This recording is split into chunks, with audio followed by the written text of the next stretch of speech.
Hi dear children, welcome to today's class. Hope you all are doing well. Children, do you remember what we learned in the previous class? Yes, in the previous class we studied about historic prehistoric period, museum, need of conserving historical monuments. Hope you all understood about these topics well. Today we are going to discuss about megalithic monuments in Kerala. Megalithic is a large prehistoric stones that had been used to construct a structure or monuments. Megalithic monuments provide evidence about human life in Kerala. All of you look at the picture. Do you know these pictures? These pictures are related with funeral practices in Kerala. What is a funeral? Funeral is a ceremony connected with the final deposition of a corpse.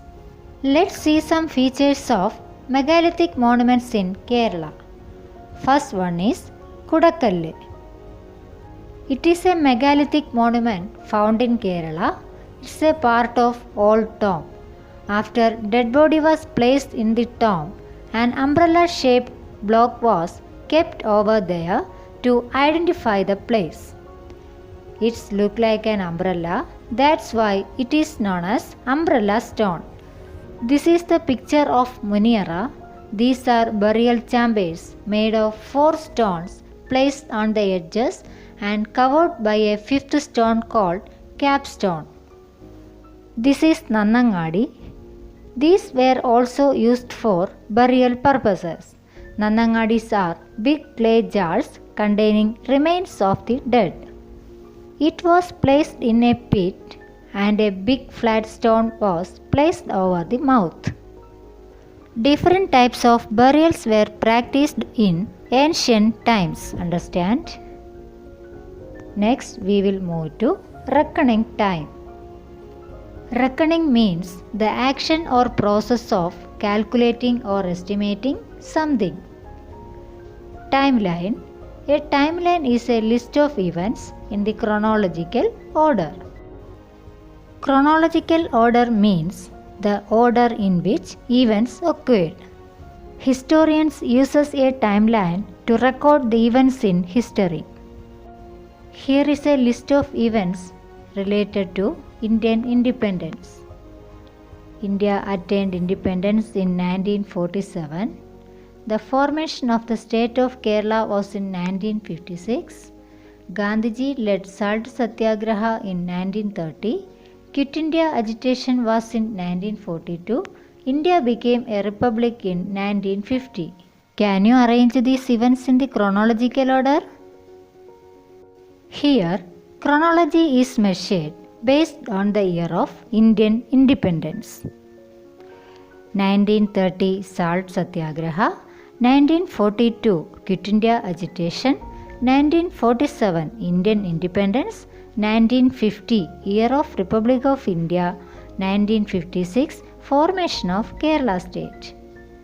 Understand? Today, the Christian era is the common scale of chronology all over the world.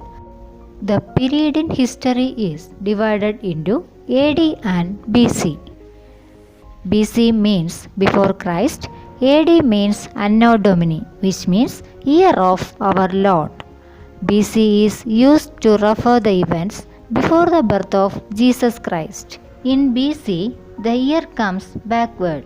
Example, Julius Caesar was born in 100 BC and died in 44 BC.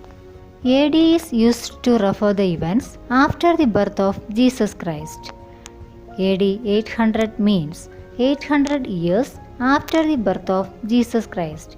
In AD, year comes forward. While writing the years in BC, letters were placed after the number, that is 10 BC, 200 BC.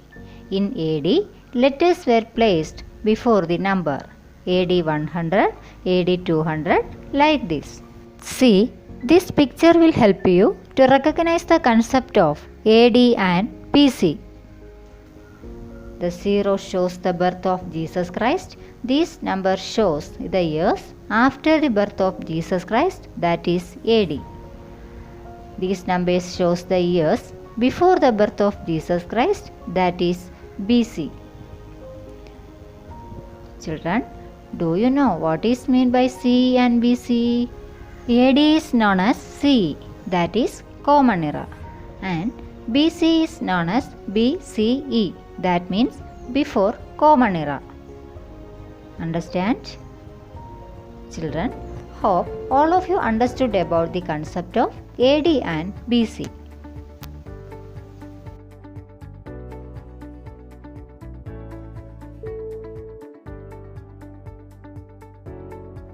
That's all for today.